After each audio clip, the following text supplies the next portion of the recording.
O tema que nós vamos trabalhar é: alguém ainda precisa de Deus hoje em dia? Alguém ainda precisa de Deus hoje em dia? Será que o conceito de Deus já não é uma ideia empoeirada, embolorada, antiga, medieval? Alguém ainda precisa de Deus hoje em dia? Muito daquilo que Deus era uma explicação para essas coisas, parece que Deus não é mais necessário. Quando a ciência ainda engatinhava, atribuía-se a Deus muitas coisas. E hoje a ciência diz que Deus não explica mais nada. Deus não é necessário para explicar isto ou aquilo, esta ou aquela enfermidade, esta ou aquela cura, ou este ou aquele evento astronômico. Muitas pessoas dizem que não precisam de Deus para explicar a origem do universo. A ciência já chegou e já tirou algumas de suas conclusões. Outros dizem que Deus também não é mais necessário para curar nenhuma enfermidade. A ciência já inventou a penicilina, a ciência já está tratando com antibióticos as infecções. Deus não é necessário para essas coisas. Muitas pessoas pensam assim.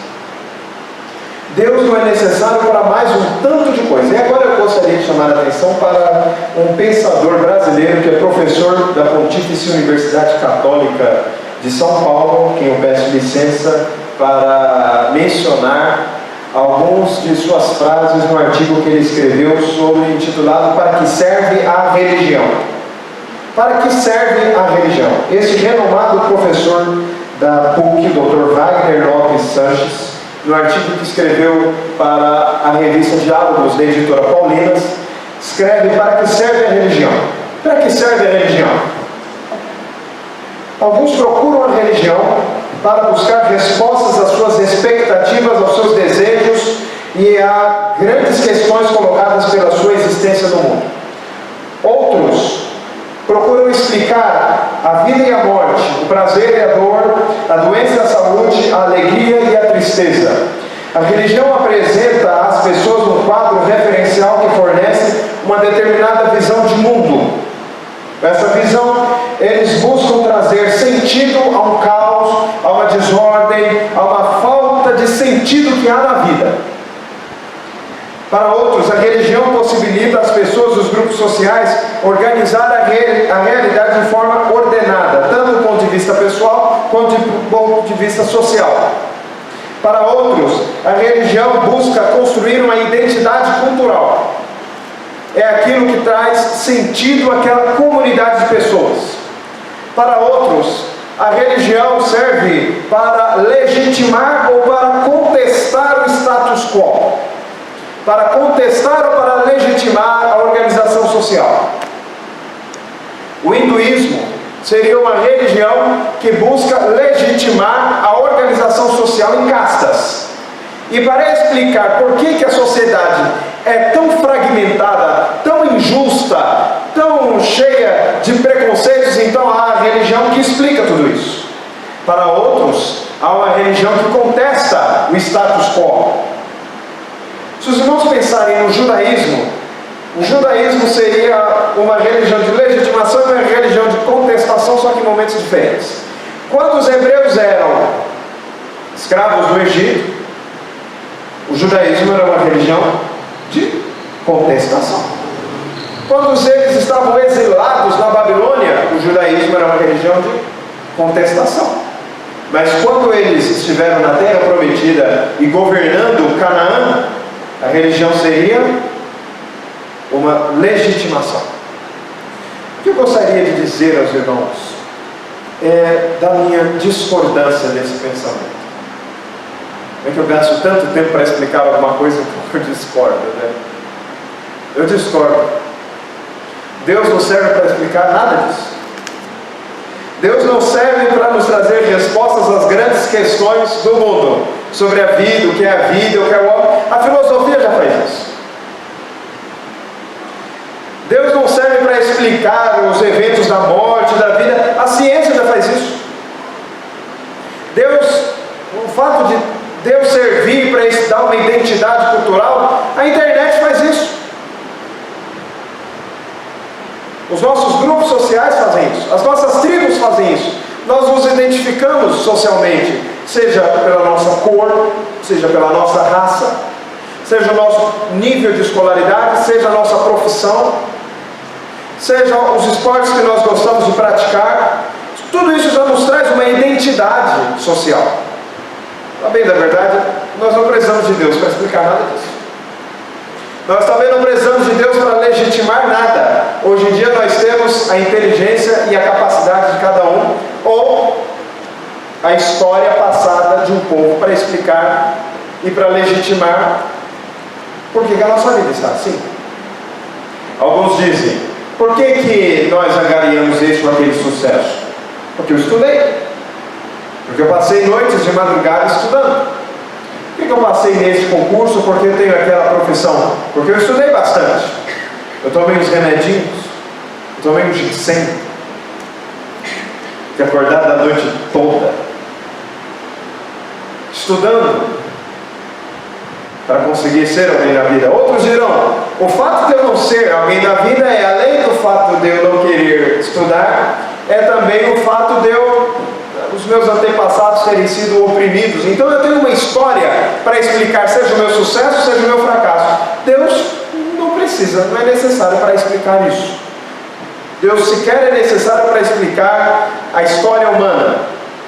Nós não precisamos de Deus, as pessoas dizem. Então para que Deus é necessário? Se é que Ele é necessário para alguma coisa. Eu quero convidar vocês para ler uma história que Jesus contou. Essa história está em Lucas capítulo 15. Com certeza você já ouviu essa história tantas vezes, pelo menos uma de mim mesmo, outras tantas de tantos pastores, livros, contos, peças teatrais. Mas eu gostaria que você voltasse seu olhar para este texto com uma nova perspectiva. Jesus diz, continuou, certo homem tinha 2 filhos, mas moço deles disse ao pai, pai, dá-me a parte dos bens que me cabem, e ele lhes repartiu os haveres. Passados não muitos dias, o filho mais moço, ajuntando tudo que era seu, partiu para uma terra distante, e lá dissipou todos os seus bens, vivendo dissolutamente. Depois de ter consumido tudo, sobreveio àquele país uma grande fome, e ele começou a passar necessidade. Então ele foi e se agregou a um dos cidadãos daquela terra, e este o mandou aos seus campos a guardar porcos. Ali desejava ele fartar-se das alfarrobas que os porcos comiam, mas ninguém lhe dava nada. Então, caindo em si, disse, quantos trabalhadores de meu pai têm pão com fartura, e eu aqui morro de fome? Levantar-me-ei, irei ter com meu pai, e lhe direi, pai, pequei contra o céu diante de ti. Já não sou digno de ser chamado teu filho, trata-me como um dos teus trabalhadores. E levantando-se foi para o seu pai. Vinha ele ainda longe, quando o seu pai o avistou, e compadecido dele, correndo, o abraçou e beijou. E o filho lhe disse, pai, pequei contra o céu diante de ti, já não sou digno de ser chamado teu filho.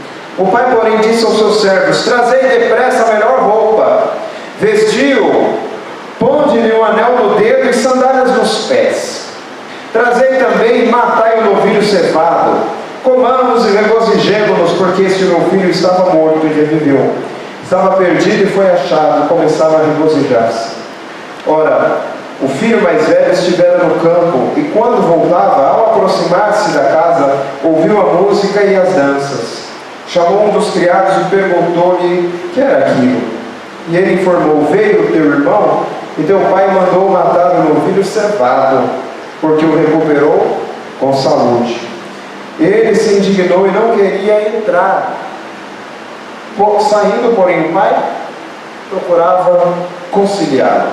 Mas ele respondeu a seu pai, há tantos anos que eu te sirvo sem jamais transgredir uma ordem tua, e nunca me deste um cabrito sequer para alegrar-me com os meus amigos. Vindo, porém, esse teu filho que desperdiçou os teus bens com meretrizes, tu mandaste matar para ele o novilho cevado. Então lhe respondeu o pai, meu filho, tu sempre estás comigo, tudo que é meu é teu. Entretanto, era preciso que nos regozijássemos e nos alegrássemos, porque esse teu filho estava morto e reviveu, estava perdido e foi achado. Amém. Significa a palavra pródigo, né? De filho pródigo. É gastador. Gastador. Ele pegou todos os bens que ele recebeu do pai, da herança adiantada que ele recebeu, e gastou. Gastou tudo. Filho pródigo. Gastou tudo, irmãos. Quando ele recebeu todos aqueles presentes, aqueles mimos, aquela riqueza, aquela herança adiantada, o que ele fez? Ele logo saiu e foi da presença do Pai. Essa história está aqui para mostrar a influência de Deus na vida da pessoa que está próximo dele, ou pelo menos fisicamente próximo, e aquele que está distante dele, ou pelo menos fisicamente distante. Esse rapaz, ele era uma espécie de antirreligioso. Ele achava que não precisava de Deus porque ele tinha 3 coisas: dinheiro, amigos e mulheres. Quem tem dinheiro, amigos e mulheres, normalmente acha que não precisa de Deus. E quem tem saúde também. Se você tiver dinheiro, você não precisa orar a Deus para ter saúde. Muito provavelmente você vai lá no Albert Einstein, no Sírio-Libanês. Possivelmente você, ao entrar, vai encontrar Lula, vai encontrar Angélica, vai encontrar a Xuxa no hospital. Você não precisa de Deus. Você tem a melhor saúde. Outros, como eu, mais simples, vão entrar no cadastro lá do IANSP, no site, o IANSP, vão procurar um hospital mais perto da sua casa, ou quem sabe vai até viajar, como a nossa irmã Hilda está viajando agora de noite, para ir até o hospital do servidor, lá em São Paulo, para ser atendido. Se você for ainda mais simples que eu, você vai lá no pronto-socorro e você vai pedir a Deus que tenha um médico e que tenha remédio. E se tiver um remédio injetável, que tenha injeção para aplicar. Se você tem saúde, possivelmente você está achando: quem precisa de Deus? Eu não preciso. Se você tiver dinheiro para comprar qualquer remédio, para comprar o tratamento médico, para comprar o melhor carro, se você não precisa andar de ônibus. Eu não sei se tem ônibus em Paraguaçu. Eu acho que eu nunca vi um ônibus em Paraguaçu, pelo menos o municipal não tem. Você precisa andar de bicicleta, pegar o mural lá, né, de manhã, o ônibus para o trabalho. Possivelmente, se você estiver com sua vida bem confortável, você vai dizer: eu não preciso de Deus. Vai até se perguntar: quem precisa de Deus? Se você tiver amigos, possivelmente também vai dizer: eu não preciso de Deus, eu tenho amigos. Quem vai se lembrar de Deus quando a gente pode estar lá no barzinho, tomando uma cerveja, comendo um churrasquinho? Não? Você vai perguntar: quem precisa de Deus? Eu preciso de Deus. Você já pensou eu precisar de Deus lá junto com um crente, sábado de noite na igreja? Se sábado de noite estiver na igreja, possivelmente você não é presbiteriano, só de vez em quando, tem conectados, né? Aí sábado de noite. Do contrário, sábado você pode fazer igual eu fiz ontem: compra uma pizza, chama os amigos para comer em casa. Alguns vão lá saem, vão para a pizzaria, vão comer, vão passear por aí, vão lá para a praça tomar sorvete. Falei que a praça fica para lá, a praça fica para cá. Vão lá para a praça tomar picolé. Quem precisa de Deus quando a vida está boa? O antirreligioso, aquele que se afasta de Deus, acha que não precisa de Deus. Quem precisa de Deus quando se tem sexo? Mulheres. O filho mais velho falou que o filho mais novo casou, ou melhor, casou, longe de casar, nem não queria saber de casar. Gastou foi o dinheiro com meretrizes. Quem tem sexo, dinheiro, rock and roll, não quer saber de Deus. Rock and roll para alguns, né? Para outros será música sertaneja, né? Do interior do Brasil, né?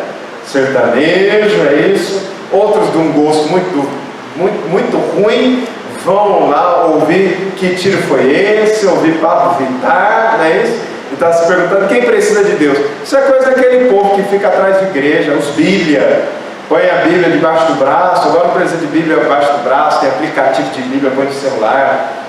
Pastor, eu tenho uma Bíblia ainda que eu vou pôr debaixo do braço. Meu irmão, eu também tenho.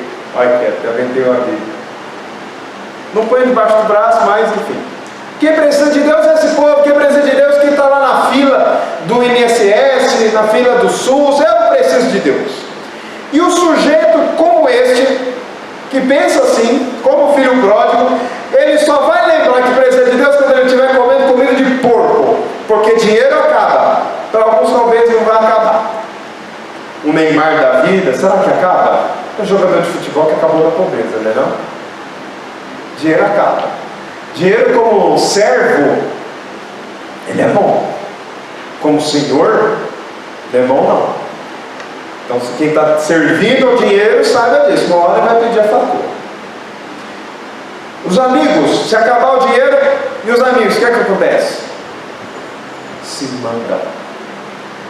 E a mulherada então? Do mundo? Quer nem saber. E tem até da igreja, não é isso? Dinheiro acaba, some. Irmãos, meus caros ouvintes, esse rapaz só lembrou que precisava de Deus quando ele estava querendo comer alfarroba. Eu fui pesquisar o que é alfarroba. Pastor, que negócio é esse? Alfarroba. Alfarroba naquele tempo era comida de porco. Hoje em dia você compra alfarroba no site das americanas, não é propaganda, para substituir chocolate. Eu estou querendo saber o sabor desse negócio, né? Porque tem menos caloria, então hoje em dia comer alfarroba está chique. Mas naquela época era comida de porco. Dependendo do lugar do Brasil, comer abóbora é comida de porco também. Pense numa pessoa que gosta de abóbora. Eu. Mandioquinha também. Será que dá uma mandioquinha para porco? Se fizer um negócio desse, eu acho que é pecado.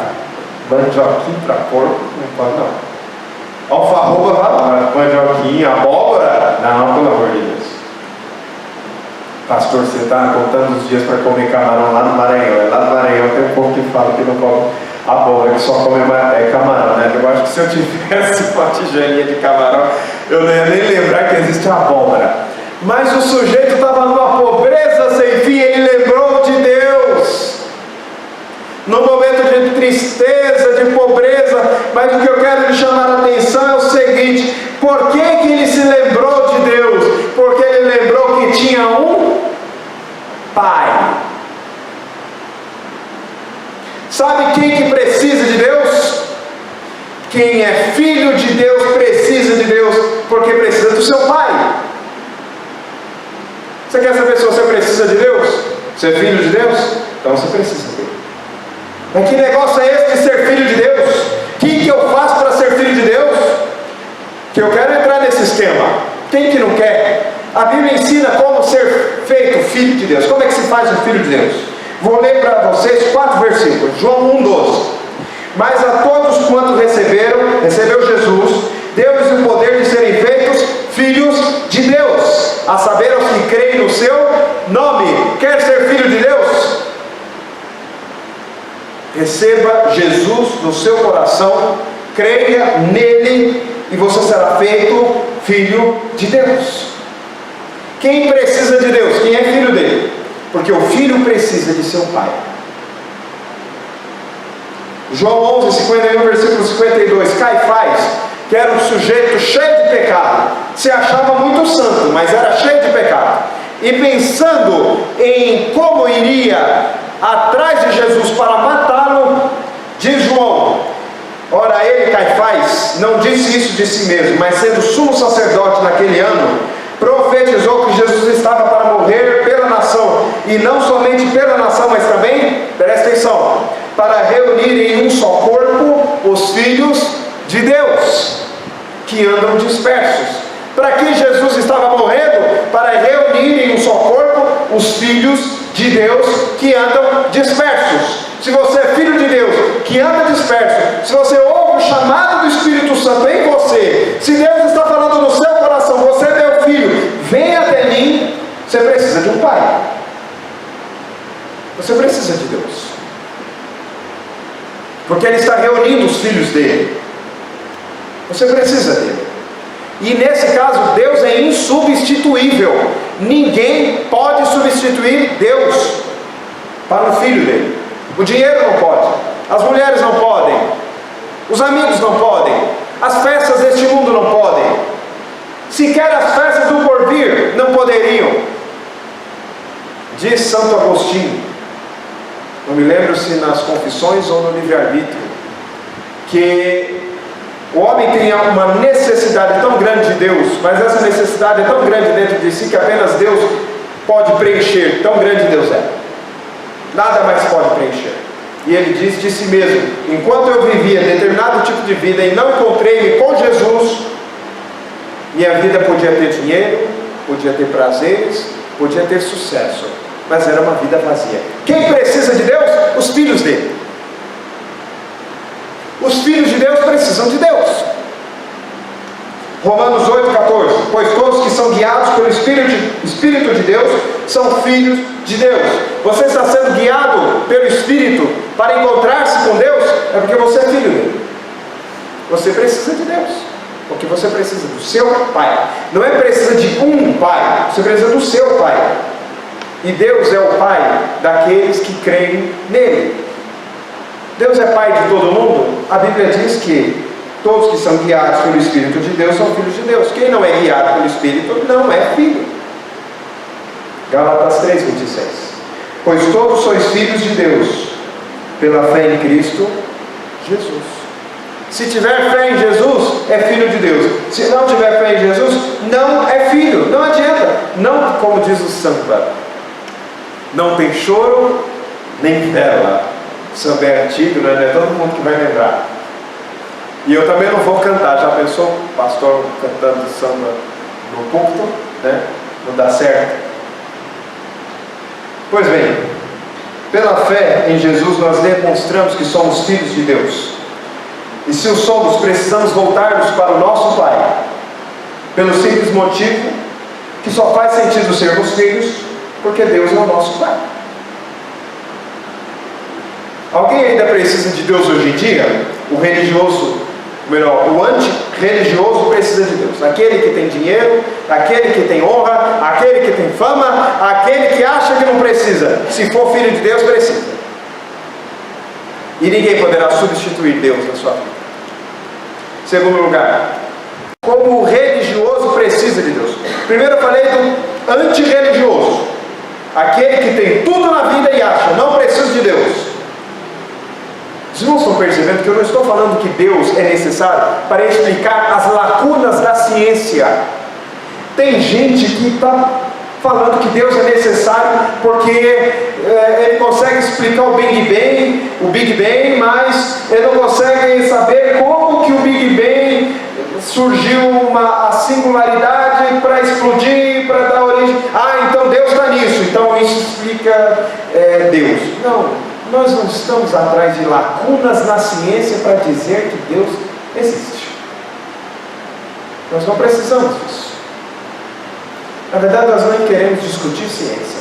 Deixamos isso para Adalto Lourenço, que fará com brilhantismo e com todo o seu conhecimento de astronomia, de física que ele possui. Eu estou falando de você e de mim. Não é da ciência, não, é de você e de mim. Você precisa de Deus? Será que Deus ainda é necessário? Você que já tem tudo na vida, será que Deus é necessário?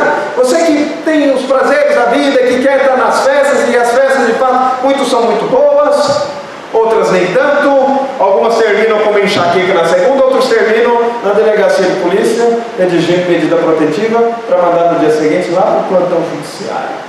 Tem isso ou não tem? Tem.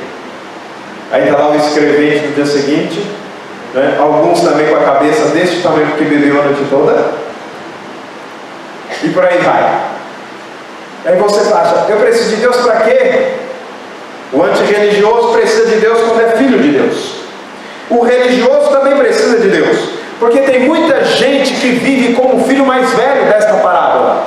Ele está próximo fisicamente de Deus, ele vai aos cultos, ele canta quando é convidado a cantar, ele ora quando é convidado a orar, ele se ajoelha quando é convidado a ajoelhar. O presbiteriano ajoelha? Muito pouco, mas de vez em quando sim.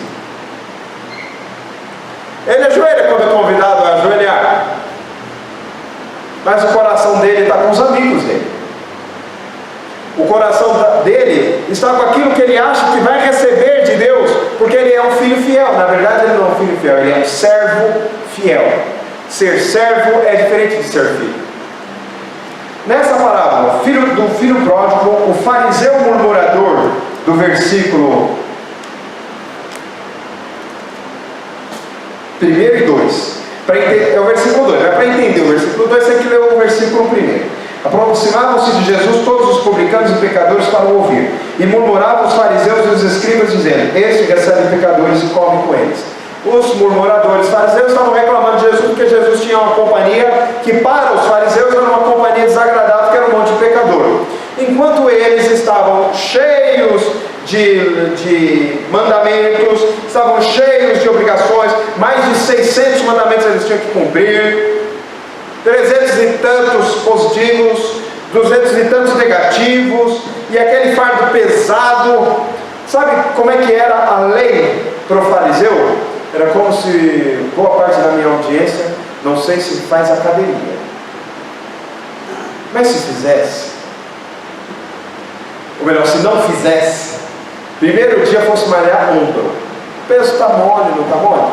Está fácil, não está fácil? Está leve, não está leve? Levanta aquele negócio. Pezinho, minha avó levanta esse peso, não.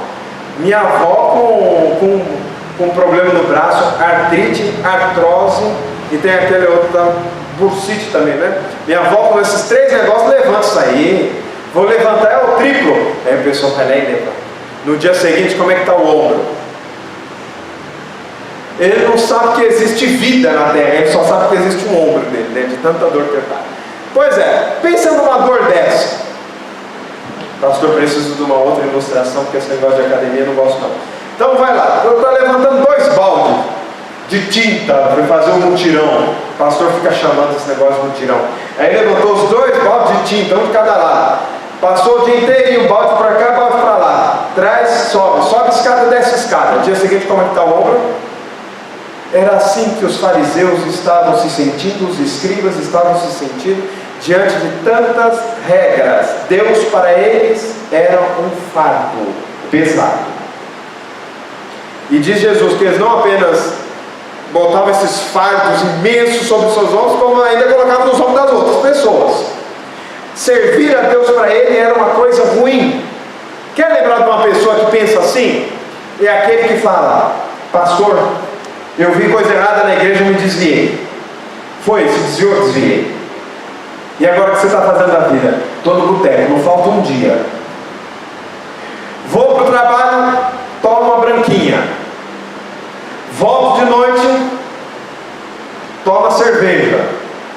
Chego em casa, a mulher está reclamando muito, volto para o bar. Não tinha uma música que dizia vamos embora para o bar? Né? Alguém ainda lembra de uma coisa dessa?